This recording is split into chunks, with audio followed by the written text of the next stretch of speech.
네, 시청자 여러분 안녕하십니까. 센 경제 현장의 임동석입니다. 미국 증시 급락 충격에 코스피 지수도 역시 이틀째 뒷걸음을 치고 말았습니다.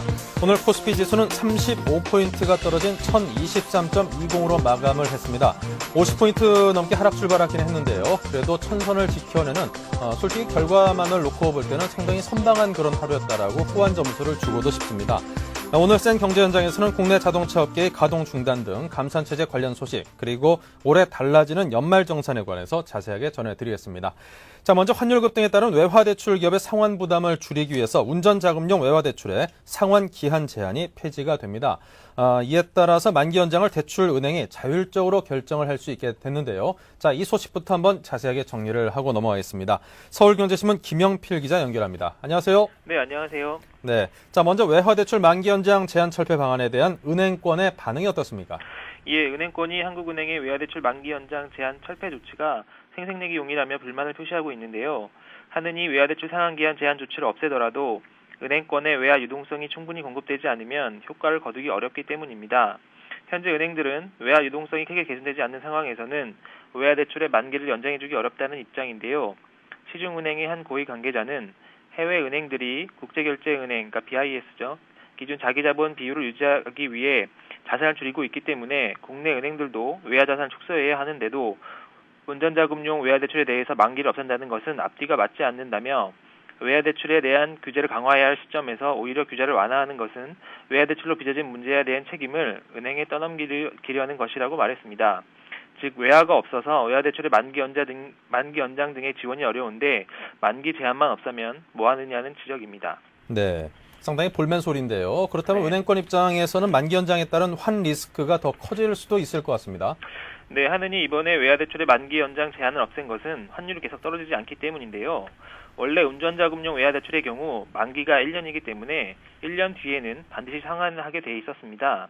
하지만 올해 들어 원달러 환율과 원엔 환율이 폭등하면서 기업들의 상환 부담이 커지자 한국은행은 지난 3월과 10월 두 차례에 걸쳐 대출 상환 기한을 최장 2년까지 연장해줬었습니다. 그러다 11월 들어서도 환율 급등세가 지속되자 상환 의무를 아예 없앤 것인데요. 문제는 외화대출의 경우 계속 환 리스크가 있기 때문에 기업이나 은행에 큰 부담으로 작용할 수 있다는 점입니다. 최근 은행들의 외화 유동성 문제가 발생한 것이 무분별하게 외화대출 늘렸다가 생긴 것이라는 지적이 많은데요. 근본적인 문제 해결 없이 만기만 연장하는 것은 눈 가리고 아웅이 될 수 있다는 지적입니다. 네. 자, 그리고 한국은행이 외화대출의 만기 연장 제한을 없애면서 은행에 대한 수출한 어음 매입 조건도 완화했다죠. 네, 한국은행이 외화대출의 만기 연장 제한을 없애면서 은행에 대한 수출한 어음 매입 조건도 완화해줬는데요. 이 역시 한계가 많은 것으로 지적되고 있습니다. 하느니 은행이 중소기업 수출한 어음 신규 매입분에 대해서 외화대출 해주기로 하고 신청 서류도 간소화하는 등 조건을 완화했지만 수입은행 지원부는 여전히 지원 대상에서 제외하고 있어 실제로 외화대출을 신청할 수 있는 은행은 없는 것으로 평가되고 있습니다. 실제로 은행들은 최근 수출입은행으로부터 중소기업 수출한 어음 매입 자금을 충분히 지원받았기 때문에 수출입은행에서 지원받은 금액을 빼면 실질적으로 지원을 받을 수 있는 은행은 없을 것이라는 이야기인데요. 한국은행이 탁상 항정식 정책에서 벗어나 실질적인 지원 방안을 내놓아야 한다는 목소리가 높습니다. 네. 자, 지금까지 서울경제신문의 김영필 기자와 이야기 나눴습니다. 오늘 도움 말씀 고맙습니다. 네, 감사합니다. 네. 자, 계속해서 국내 5대 자동차사가 본격적인 감산 체제로 돌입을 했습니다. 상당히 좀 쉽지 않은 그런 녹록지 않은 겨울을 예고를 하고 있는데요. 자, 공장 가동 중단과 정상 근무 단축 등의 방식으로 생산량 줄이기에 나섰다고 합니다. 자세한 상황을 정리하겠습니다. 스튜디오에 서울경제신문 심희정 기자 모셨습니다. 안녕하세요. 네. 자, 공장 가동 중단 발표에 이어서 임직원 복지 혜택 그리고 신규 채용도 잠정적으로 중단하는 그런 회사까지도 나왔다고요. 네, 완성차 업체들이 판매 부진을 견디다 못해 일제 감산을 시작했습니다.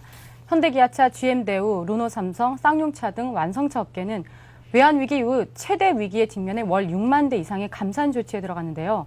어제부터 GM대우 부평 2공장이 한 달간 공장 가동 중단에 들어갔습니다. 네. 현대차도 울산 3공장을 제외한 6개 전 공장에서 잔업과 특근을 중단했습니다. 매일 잔업 2시간을 포함해 2교대 시 10시간씩 근무해 오던 것이 잔업 중단으로 8시간씩 정규 근무만 하고 있습니다. 주말 특근은 3공장만 제외하고는 아예 중단됐습니다. 현대차는 이 같은 감산으로 이달 한 달 동안 2만 9천여 대의 생산을 줄일 계획입니다. 르노삼성 부산 공장은 이번 달부터 주 4일 체제로 돌입했고요. 오는 24일부터 내년 초까지 공장 가동을 한시적으로 중단하는 특단의 대책을 내놓았습니다. 네. 자, 어제 그 발표한 11월 실적을 보면은 실적 자체가 상당히 좀 참담한 그런 실적이라고 볼 수 있습니다. 통계를 보면은 3년 9개월 만에 가장 낮은 수준이라고요. 네. 결국 이미 굳게 닫혀버린 지갑은 좀채 열리지 않았습니다. 11월 실적을 집계해보니 예상보다 더 심각한 수준이었습니다. 11월 완성차 업체들은 전달보다 30.3% 줄어든 74,217대를 파는 데 그쳤습니다. 3분의 1이 줄었군요. 예. 한 자동차 업계 관계자는 소비 심리의 급속한 냉각과 자동차 할부 금융 위축으로 내수 자동차 시장이 90년대 말 외환 위기 상황으로 돌아갔다고 낙담했는데요. 문제는 이 같은 내수 시장 침체가 언제쯤 호전될지 현재로서는 안개 속을 걷고 있습니다. 특히 쌍용차는 고작 1,632대를 팔아 지난해 11월 3분의 1 수준으로 떨어졌고요. 네. 수입차 혼다의 한 달 판매량이 1,000대를 넘어서는 것과 비교하면 참담한 수치죠. 이뿐이 아닙니다. 현대차도 31.9%, 기아차도 22.7%나 감소했습니다. GM대우 역시 전달에 비해 판매량이 절반가량 줄었고요. 르노 삼성도 19.2% 내수 실적이 감소했습니다. 네, 이렇게 감산이라고 하는 것 자체가 그 회사 직원들에게는 그 어떤 그 수입의 감소로 이어지는 것이고 더 심각한 것은 그 하청업체들의 어떤 생존 자체를 위협하는 그런 조치라고도 볼 수 있는데 하지만 문제는 지금 놓여 있는 이 어려운 상황이 감산만 가지고는 참 넘기가 쉽지 않다는 것인 것 같습니다. 생존을 위한 자구책들이 상당히 많이들 쏟아져 나오고 있죠. 예, 감산을 해도 전체 생산량의 10%를 줄이는데 그치는 이상 업체들은 감산 외에 다른 자구책들을 만들어 내놓고 있습니다. GM대우는 현금 확보를 위해서 지난달 22일부터 GM대우의 내수 판매를 전담하고 있는 대우차 판매와의 거래 방식을 월 단위 주문을 해서 후불로 입금하는 방식에서 매일 주문해서 현찰을 입금하는 방식으로 변경했습니다. 네. 르노 삼성도 일부에서는 명예퇴직을 받고 있다고 하고요. 쌍용차는 주택 융자금 지원과 학자금 보조 등 상당수 복지 혜택을 경영이 정상화될 때까지 없애고 내년 신규 채용도 하지 않기로 했습니다. 모두 일단 살고 보자는 조치로 보입니다. 네, 회사에 몸담고 있는 사람이나 또 그 회사에 들어가고자 하는 사람이나 모두 참 듣기 힘든 그런 소식입니다. 자, 이렇게 완성차 업체들의 감산이 이어지면서 이에 납품을 하는 어떤 그 부품 업체들의 어려움이라든가 또 다른 산업에 미치는 영향도 분명 적지 않을 것 같은데요. 예, 자동차 업계는 어느 분야보다 생산 라인 중단에 따른 일자리 감소 등 하청 업체들의 타격이 즉각 나타나는 곳입니다. 네. 완성차 업체들의 감산과 휴업 도미노의 부품 업체들은 생사의 갈림길에 내몰려 있습니다. 이들과 거래하는 3,300여 개의 1차, 2차, 3차 부품업체들은 역시 구조조정 한파에 몸살을 앓기 시작했습니다. 완성차 업체와 직접 거래하는 1차 협력사들은 그래도 상황이 나은 편입니다. 그러나 2차, 3차 업체들은 완성차 업체의 감산 여파에 1차 협력업체 충격까지 흡수할 수밖에 없는 상황인데요.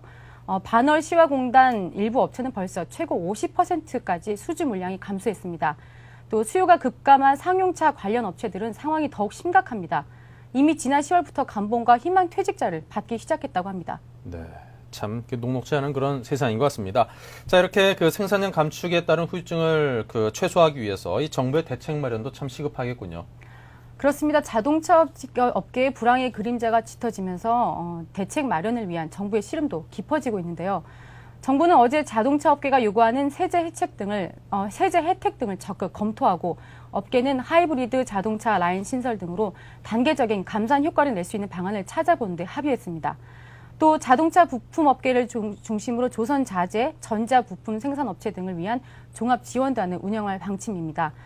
전문가들은 여기에 정부와 금융권의 장기저리 대출 등 근본적인 지원책이 뒷받침돼야 자동차 부품 업계의 줄도산을 막을 수 있다고 입을 모으고 있습니다. 네.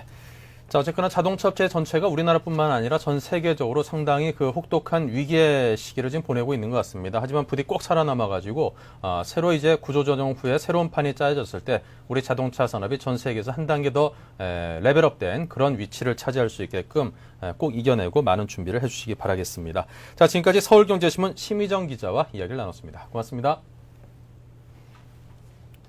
네, 이제 직장인들에게는 연말이 다가오면서 꼭 신경 써야 될 게 하나 있죠. 연말 정산입니다. 자, 꼼꼼히 챙겨야 될 텐데 올해 달라진 것들이 꽤나 있다고 하더라고요. 과연 어떤 점들이 달라졌는지 짚고 넘어가겠습니다. 서울경제신문 손철 기자입니다. 안녕하세요. 네, 안녕하십니까. 네, 자, 올해부터는 연말 정산이 아니라 연초 정산이라고 바꿔 부르는 게 더 정확한 표현이라고 하던데 어떻게 바뀐 겁니까?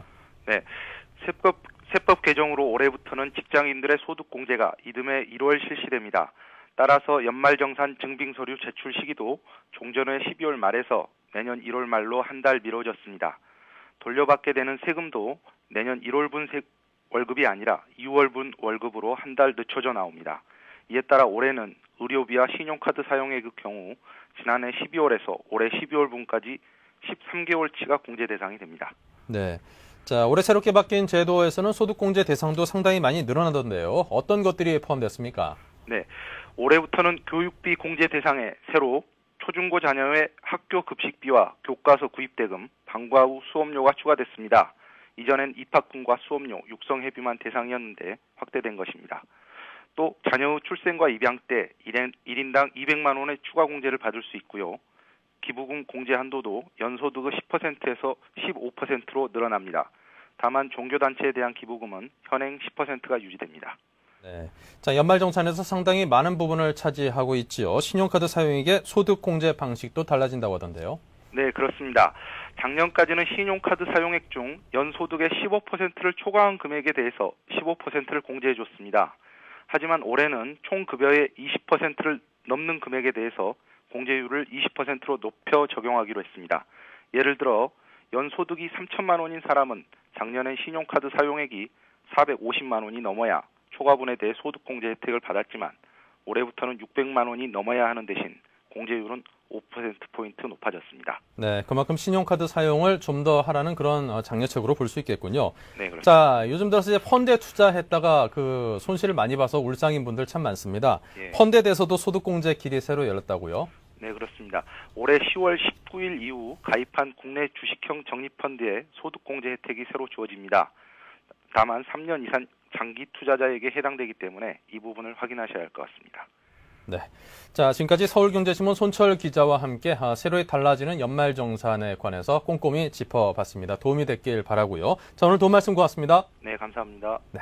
자, 이어서 오늘의 경제 지표를 살펴보죠.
네, 이어서 오늘의 증시 마감 상황을 살펴보도록 하죠. 서울경제신문 증권부의 이혜진 기자입니다. 안녕하세요. 네, 안녕하세요. 네, 코스피 지수가 이틀째 하락을 했습니다. 자세한 정리부터 부탁드립니다.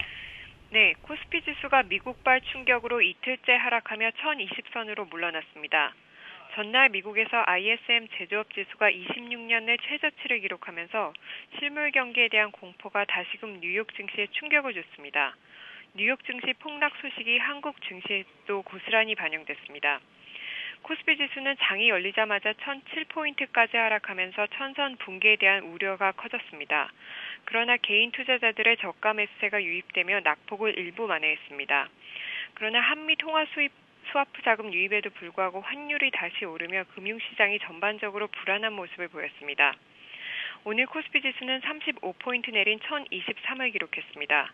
코스닥 지수도 8포인트 내린 299로 마감해 엿새째 하락했습니다. 오늘 외국인 투자자들은 닷새 만에 매도 우위로 돌아섰습니다. 그러나 순매도 규모는 100억 수준으로 크지는 않았습니다. 네. 자, 종목별 상황은 어땠습니까? 예, 업종별로는 자동차 업종의 약세가 두드러졌습니다. 자동차 내수 판매가 급감했다는 소식이 현대차, 기아차, 쌍용차 주가를 나란히 끌어내렸습니다. 건설주들도 대주단 협약이 지지부진한 모습을 보이면서 그동안 상승세에 제동이 걸렸습니다. 특히 쌍용건설은 지난 5개월간 인수협상을 벌여왔던 동국제강이 사실상 포기를 선언하면서 매각이 원점으로 돌아가 주가가 급락했습니다. 한편 두산중공업은 3억 불짜리 사우디 담수 플랜트를 수주했다는 공시가 나오면서 상승세를 나타내기도 했습니다. 네. 자, 그리고 월가의 대표적인 비관론자 중에 한 사람으로 꼽히고 있죠. 그 닥터 둠으로 불리우는 마크 파버가 서울에서 강연을 했다고 들었는데요. 자, 어떤 내용의 이야기를 했는지 참 궁금합니다. 예, 미국의 서브프라임 모기지 사태를 예견해 유명해진 마크 파버가 오늘 서울 롯데호텔에서 강연을 가졌습니다. 역시 비관론자다운 부정적인 전망을 쏟아냈습니다. 그는 각국 중앙은행들이 돈을 뿌리면 유동성 랠리가 일어나 한국을 비롯한 신흥국가 주식시장이 단기적으로 30%가량 반등이 가능하다는 전망을 내놓았습니다. 그러나 이는 약세장 속에서 일시적인 반등 현상인 베어마켓 랠리에 불과하다며 기존 투자자들이 이 기간 동안 주식을 팔고 나와 현금을 보유할 것을 조언했습니다. 베어마켓 랠리 이후에는 주가가 장기적으로 지지부진한 흐름을 보일 것으로 그는 내다봤습니다. 특히 한국 경제는 대외 의존도가 높아 세외 경기 침체에 타격이 크다는 게 그의 진단입니다. 또한 달러 가치가 앞으로 폭락할 것으로 전망하면서 미국 국채 수익률이 제로가 될 것이라는 혹평을 쏟아내기도 했습니다. 지금까지 증권부에서 전해드렸습니다. 네, 이혜진 기자 잘 들었습니다. 네, 자, 오늘의 증시 상황을 정리해드렸고요. 잠시 후 이어서 뉴스 단신을 이어가겠습니다.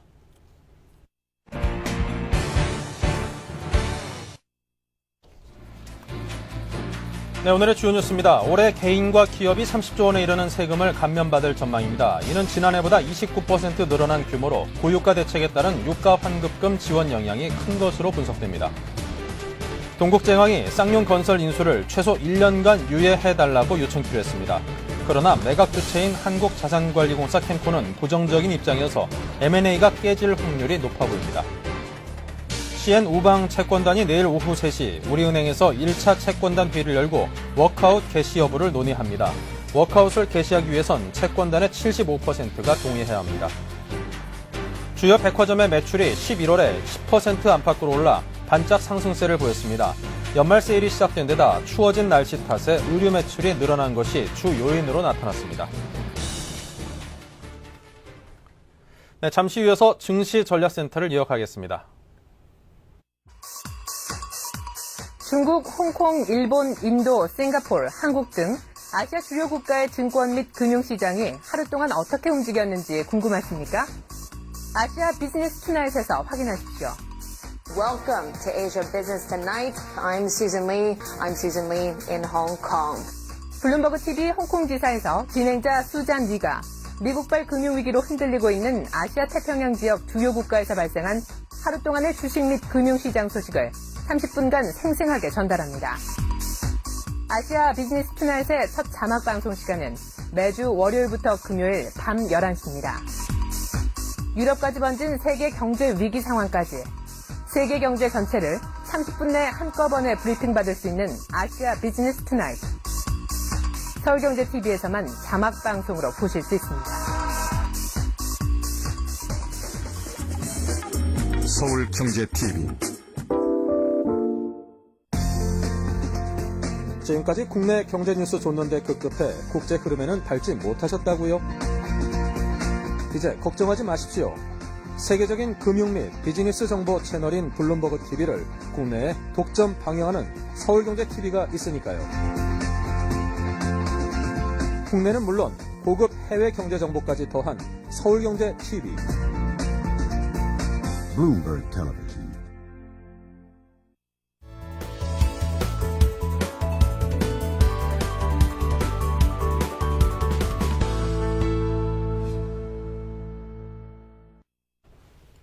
네, 증시전략센터입니다. 교보증권의 이진행 차장 모셨습니다. 안녕하십니까? 안녕하십니까? 네.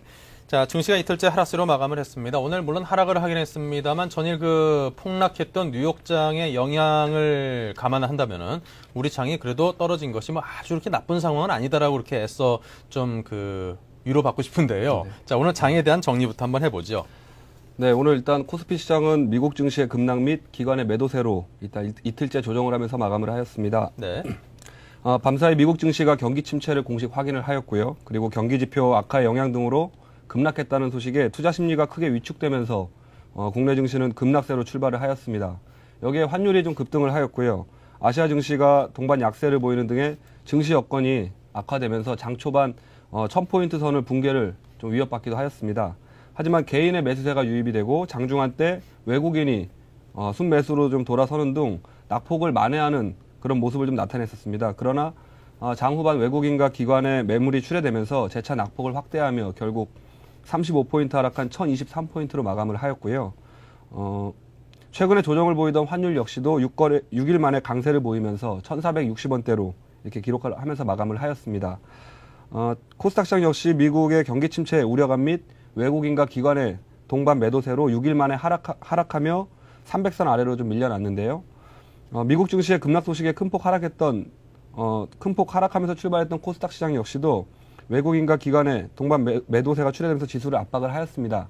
하지만 장 초반보다는 낙폭을 다소 줄이는 등 상대적으로는 선방을 하면서 8포인트 정도 하락한 299포인트로 마감을 하였고요. 오늘 코스피 시장에서는 외국인과 기관이 각각 111억 원, 571억 원 순매도를 나타냈으며 개인은 618억 원 순매수를 보이면서 마감을 하였습니다.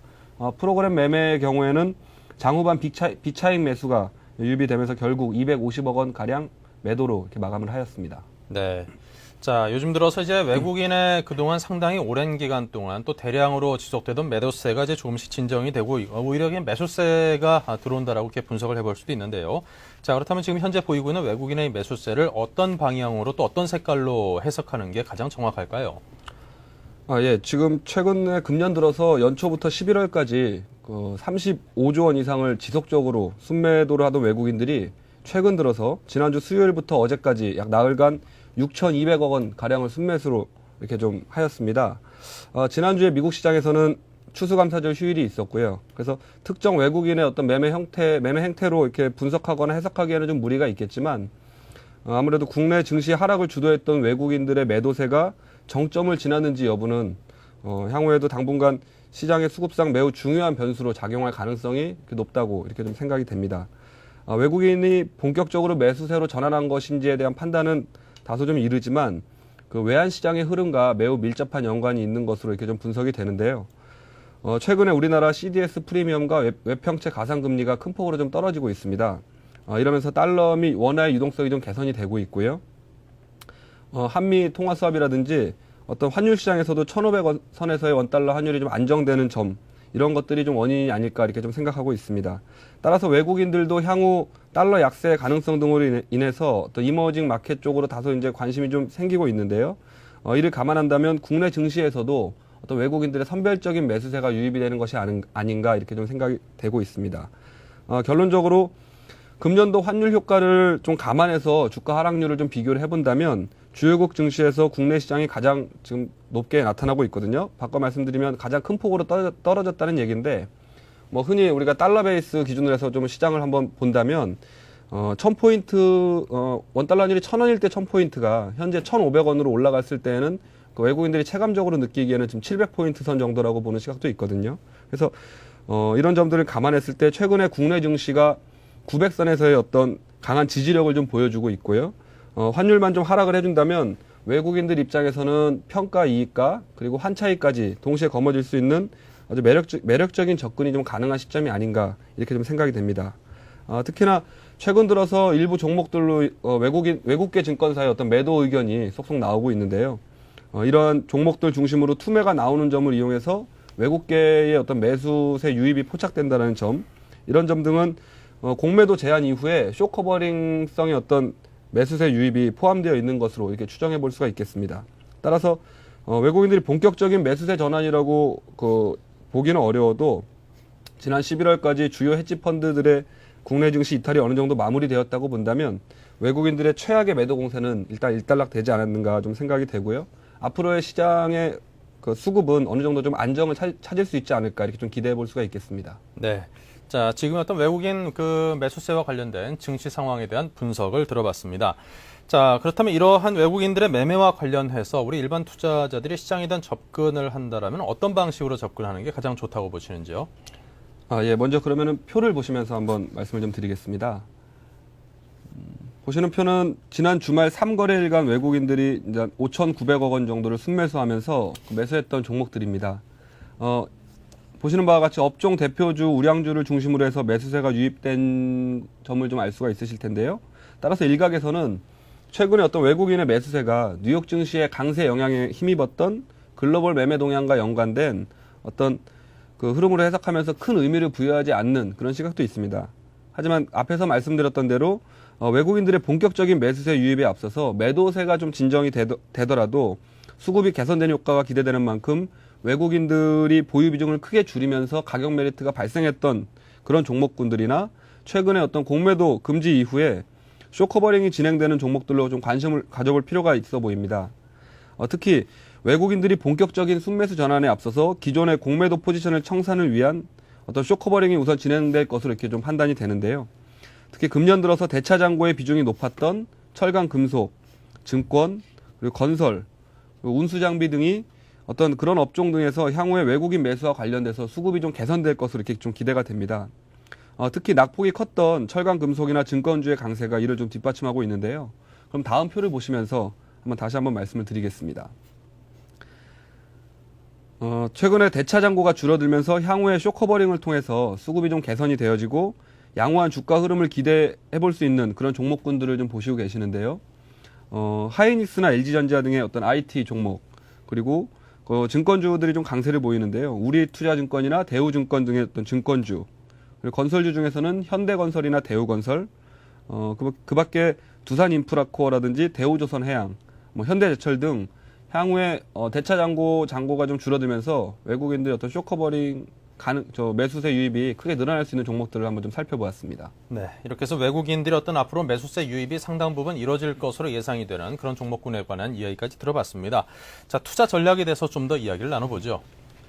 예, 지난주 이 시간에 제가 그 주식시장이 1000선을 회복한 후에 21선을 단숨에 좀 도달할 가능성에 대해서 좀 말씀을 드렸습니다. 하지만 단기적인 시장 접근이라면 900선 초반에서의 반등이 나와서 21선까지 도달했을 때 21선 부근에서 어떤 매매를 해보시는 것도 좋은 방법이 될 거다라고 말씀을 좀 드렸었는데요. 지난주부터 970선을 저점으로 100포인트 정도 상승한 후에 어제 오늘 약 50여 포인트 정도를 좀 조정을 보이고 있습니다. 금일 지수상으로는 35포인트 하락하였지만 개장 직후에 50포인트가량 하락 출발하여서 장중 반등을 시도한 끝에 중국을 제외한 여타 아시아 시장보다는 상대적으로 좀 견조한 흐름을 보였다라는 점, 그리고 미국 시장의 폭락세의 여파를 어느 정도는 이겨냈다는 점은 긍정적인 쪽으로 좀 해석을 해볼 수가 있겠습니다. 금일 장중에 미국의 자동차 빅3 어떤 합병 가능성 등의 루머가 좀 돌기도 하였는데요. 이는 특별히 새로운 뉴스랄 것은 없겠지만 국내 시간으로 내일 오전에 어떤 이 미국의 자동차 3사의 어떤 합병 등의 발표가 이어진다면 시장에서는 좀 단기 호재로 받아들일 가능성도 좀 있겠습니다. 최근에 시장을 좀 눈여겨보신다면 좀 뚜렷한 변화가 좀 보이는데요. 앞서 말씀드렸던 외국인들의 매도세가 진정이 되면서 900선 지지를 2번 확인하는 과정에서 악재에 대한 내성이 다소 좀 내성이 좀 생기는 모습이 보여지고 있고요. 시장의 수급이 상당히 좀 개선되고 있는 그런 흐름입니다. 개인들의 매매 비중이 높아지면서 업종별로 어떤 순환매가 강화되고 있고요. 장중에도 움직임이 매우 활발해지고 있는 그런 모습입니다. 특히나 개인들이 선호하는 코스닥 시장 역시도 다양한 테마주별로 순환매가 좀 많이 활발하게 돌아가고 있는 양상인데요. 특히 최근에 거래량과 거래 대금이 늘어나면서 또 그 정부의 채권 시장 안정 대책, 그리고 외국인들의 대차 잔고가 줄어들면서 어떤 쇼커버링이 활발하게 진행되는 것으로 보이는 증권업종의 강세가 특히 좀 눈에 띄고 있습니다. 따라서 증권, 은행주 중심의 금융주들이 좀 약진하고 있는 가운데서 건설업종, 그리고 중국 관련 업종으로 분류되는 조선, 철강, 기계업종, 그리고 일부 IT 종목과 지수 약세 시에는 통신 및 내수주 등으로 이렇게 순환매가 돌고 있는 그런 모습입니다. 아울러서 테마주를 좀 보시더라도요. 그 풍력 발전이라든지 2차 전지 관련된 하이브리드, 그리고 탄소 배출권 관련 등의 친환경 및 에너지 관련주 어떤 에너지 관련주들하고 그리고 이제 바이오 관련주 등 이런 오바마 미국의 대통령 당선자 정책 관련 어떤 테마가 강세를 보이고 있는 가운데서 특히 대우나 관련주가 커다란 축을 형성하고 있는 그런 모습입니다. 그럼 다음으로 종합주가지수 차트 흐름을 좀 보시면서 말씀을 좀 드리도록 하겠습니다. 네, 보시는 화면은 종합주가지수의 일봉 차트입니다. 지난 주말부터는 사흘 정도 이제 21선 부근에서 이제 매매 공방이 좀 이루어졌었고요. 매매 21선의 어떤 돌파 시도를 하던 중에 금일은 미국 시장의 영향으로 좀 개파락을 하면서 출발했지만 결국에는 좀 양봉을 내주면서 마감을 하였습니다. 금일 거래량이 그다지 이렇게 많지 않은 가운데서도 비교적 견조한 흐름을 보인 점에서는 좀 긍정적일 수 있겠지만 장 후반에 이렇게 낙폭을 다소 키운 모습은 주변국들의 어떤 시세를 좀 염두에 둔 모습이 아니었나 좀 생각이 들고요. 어제 폭락했던 그 미국 시장의 부담이 일부 작용한 것으로 그렇게 좀 생각이 됩니다. 최근에 주가 흐름을 좀 확대해서 좀 보시면은요. 네. 지수 조정 시에도 지금 최근에 견조한 흐름을 보여주고 있는 어떤 1000포인트 선 부근에서의 어떤 지지에 대해서 좀 기대를 해볼 수 있는 구간이라고 좀 생각이 들고요. 재차 이제 21선이 위치하고 있는 1070선 정도를 돌파 시도가 나타난다면 1150선까지 어떤 지수의 상승폭은 좀 확대해 보실 수가 있지 않을까 이렇게 좀 생각이 듭니다. 최근의 시장 분위기는 낙폭과대주의 어떤 저점 공략보다는 이제는 수급이 좀 일부 개선이 되면서 지수 흐름보다는 상대적으로 좀 강한 흐름을 보이는 종목들로 좀 압축하면서 예를 들면은 이미 시장의 어떤 종합주가지수는 21선의 어떤 하단부에 위치하고 있지만 아래쪽에 위치하고 있지만 종목별로는 21선 부근이나 21선을 돌파하고 있는 종목들이 좀 보이거든요. 이처럼 이렇게 좀 강한 종목들로 관심을 가져보시는 것이 좀 좋을 것 같다고 이렇게 말씀을 드리겠고요. 네. 다음 주 이 시간에는 이제 12월 들어서 이제 연말에 좀 매수하면은 좋을 만한 종목들에 대해서 한번 소개해 볼 수 있는 시간을 이렇게 가져보도록 하겠습니다. 네. 근데 조금 전에 이제 말씀하신 것처럼 좀 강한 움직임을 보이는 그런 종목들이 눈에 띄더라. 네, 그런 말씀을 하셨는데 주로 어떤 종목들이 눈에 띄시던가요? 일단은 거래소 쪽에서는 그 증권주의 강세가 단연점 돋보이고 증권주요? 있는 돋보이는 상황이고요. 그리고 일부 이제 실적 개선이 이루어지고 있는 그 낙폭 과대주 중심으로 좀 보실 수가 있겠고, 그리고 특히나 이제 외국인들이나 기관의 매수세가 유입이 되고 있는 종목들이 있습니다. 이런 종목들은 뭐 지금 종목별로 일일이 다 말씀드릴 수는 없겠지만 그 일단 차트상으로 21선의 부근에 근접해 있는 종목이나 돌파 신호가 나오는 종목들이 일단은 강한 흐름을 보여주고 있다라고 생각하시면 되겠습니다. 네. 사실 지금 어떤 테마별로 이제 순환해서 올라가고 있는 그런 순환매 장세라는 것이 사실 그 시장 입장에서는 참 답답한 시기에 많이 보여지는 그런 장세라고도 진단해 볼 수 있습니다. 어떤 대세 자체가 전반적으로 쭉 올라갈 힘이 없다고 보여지고, 그리고 시장 자체에게 돌고 있는 돈 자체가 그렇게 많지 않다 보니까 어떤 테마들을 계속 발굴해서 특히 개인들을 중심으로 해서 테마를 발굴하고 거기 따라붙는 그런 장세라고도 정리해 볼 수 있겠지요.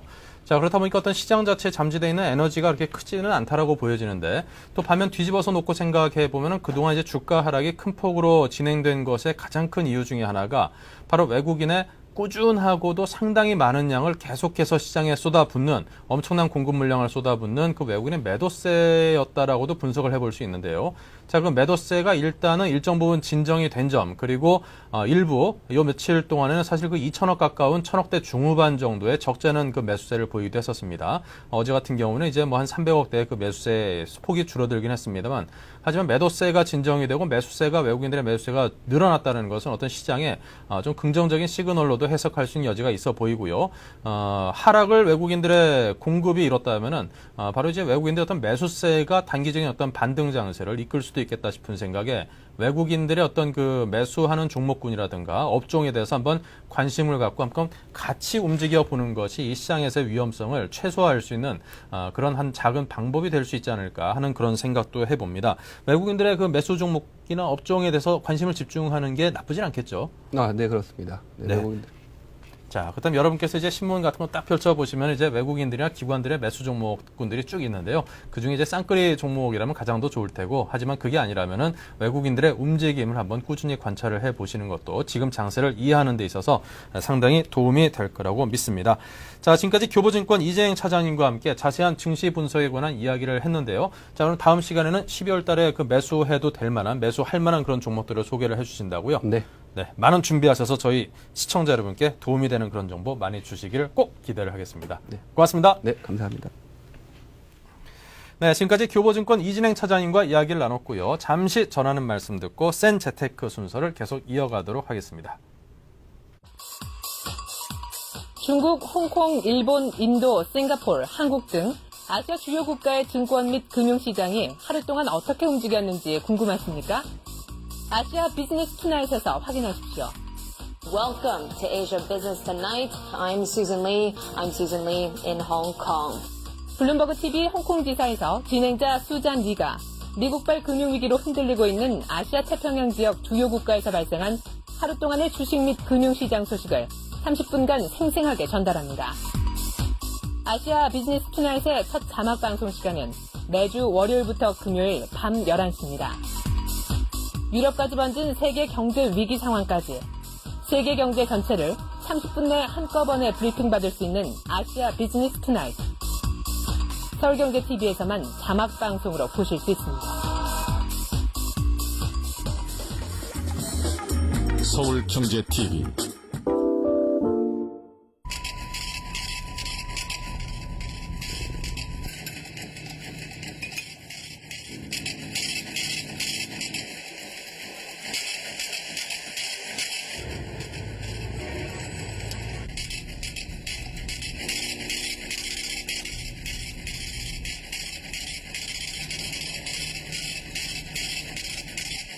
에너지는 당신의 현금입니다.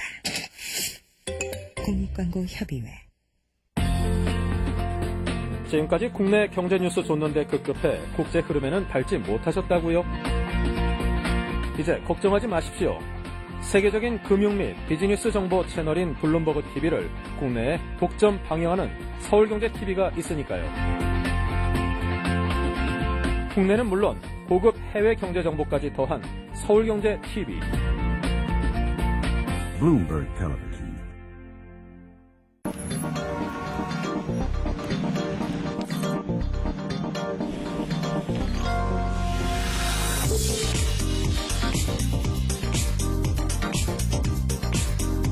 블룸버그 TV 국내 독점 채널 서울경제TV.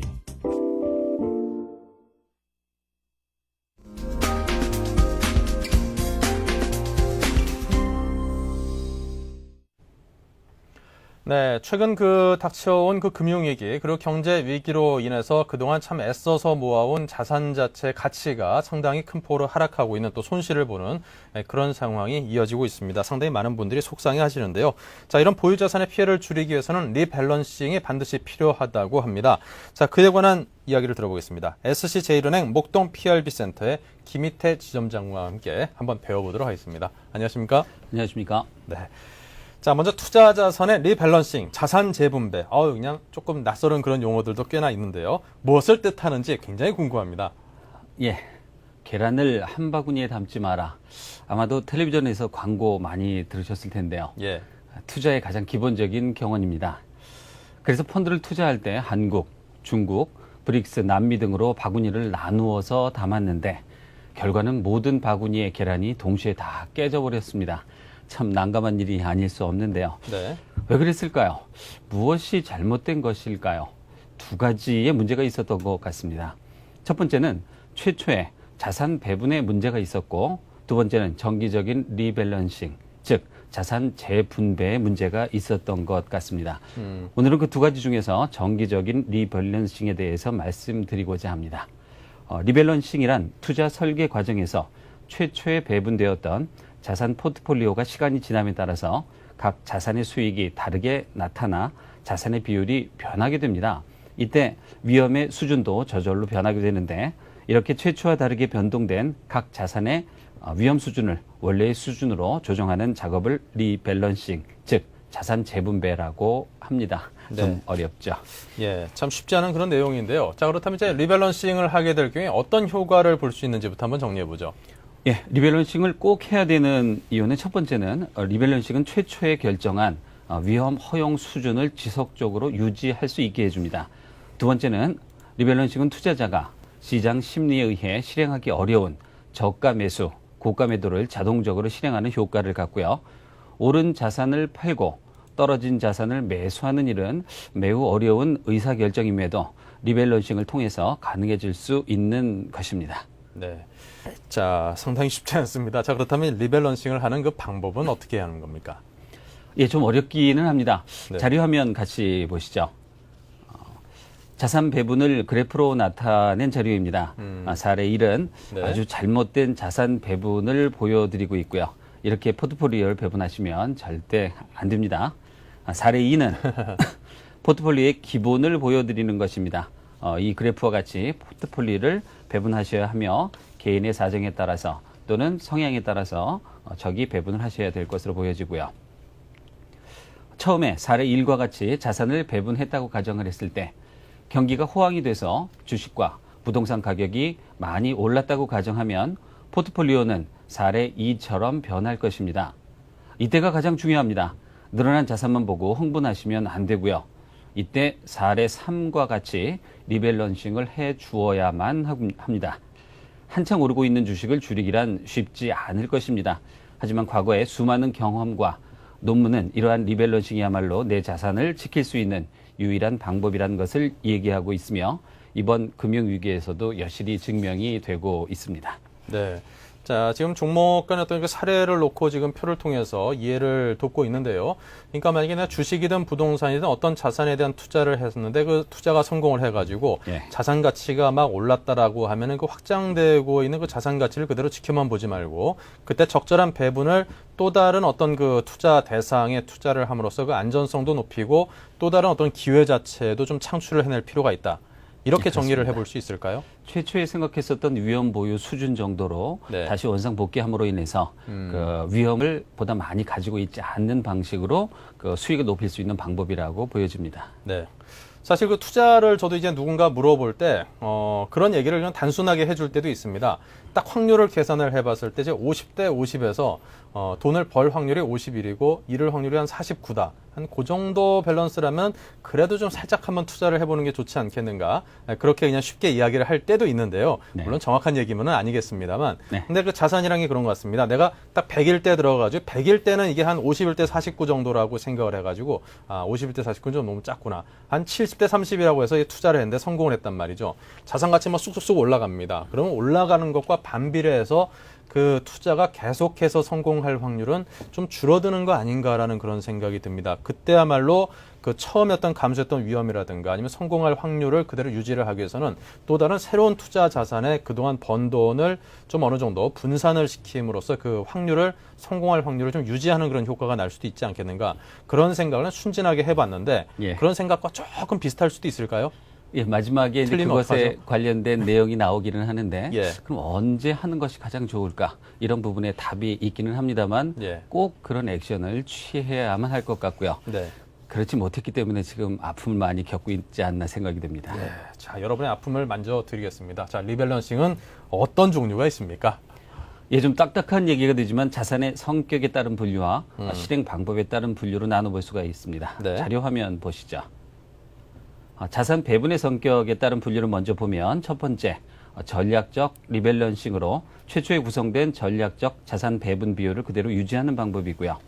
일정한 기간 동안 발생한 최초의 전략적 자산 배분 비율에서 벗어난 부분을 자동적으로 조정함으로써 감정을 최대한 배제하고 일정한 범위 내에서 리스크가 유지되는 효과를 지니게 됩니다. 두 번째는 전술적 리밸런싱으로 향후 시장 전망에 따라 주식이 유망해 보인다면 주어진 범위 내에서 목표 비율 이상으로 주식의 배분 비율을 상승시키는 방법입니다. 세 번째로 동태적 리밸런싱은 자산 가격이 오르고 오를 때 더 사고 내릴 때 비중을 줄임으로써 위험을 관리하는 방법입니다. 다음은 실행 방법에 따른 분류입니다. 정기적 리밸런싱이란 일정한 기간마다 리밸런싱을 하는데 월간, 분기, 반기, 연간 등 일정한 기간마다 리밸런싱을 실행하는 방법이고요. 이 방법은 시장 상황과 무관하게 실행되므로 주관적 판단을 배제할 수 있고요. 조건부 리밸런싱이란 자산 구성 비율이 5%, 10% 등 특정한 범위를 벗어나는 경우에만 실행하는 방법으로 최초의 목표 배분 비율을 정확히 지킬 수 있다는 장점이 있습니다. 네. 자, 그렇다면 이제 리밸런싱의 종류에 대해서 살펴봤고요. 리밸런싱을 해야 한다면 언제 어떤 시기에 해야 할까요? 예, 이게 가장 사실은 좀 키 포인트가 될 것 같습니다.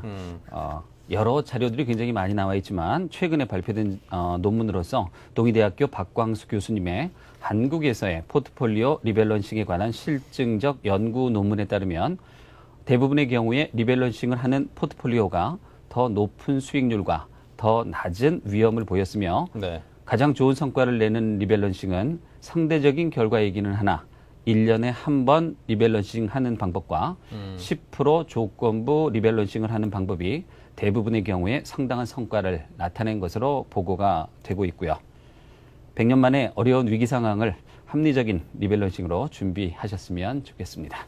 네. 자, 이렇게 해서 리밸런싱에 관한 이야기를 들어봤습니다.